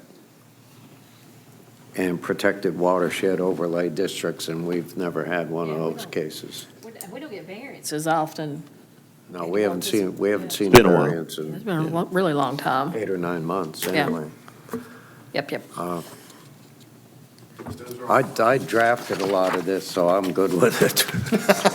Do we need a motion? Yeah, yes, we have. Motion to vote. Okay. I make a motion to approve the new proposed bylaws as written. Is there a second? I'll second it. Motion has been made and seconded to approve the revised edition of the bylaws. All those in favor, please signify by raising your right hand.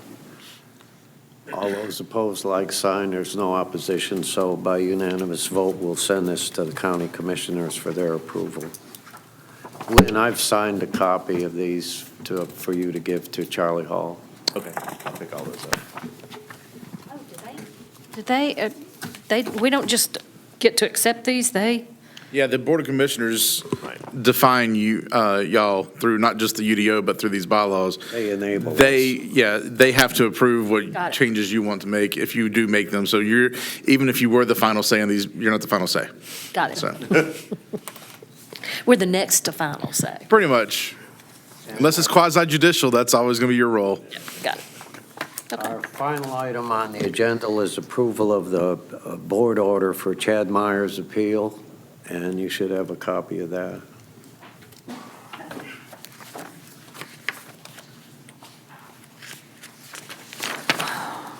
this is, like all board orders, is essentially the formal legalese that we have to prepare for any appeal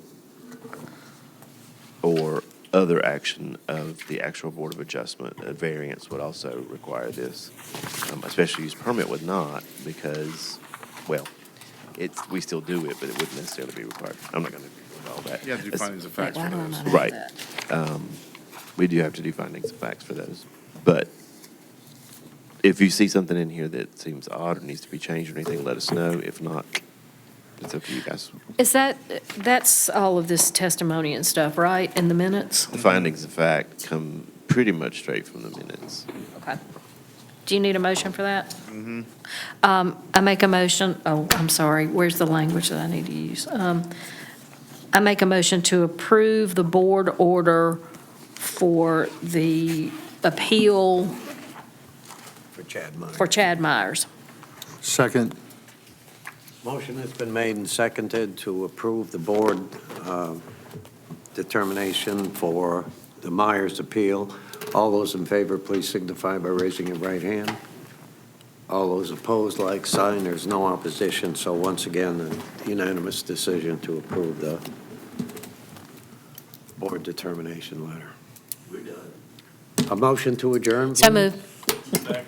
Motion made and seconded to adjourn. All those in favor, please run for the door. Thank you very much for coming out tonight.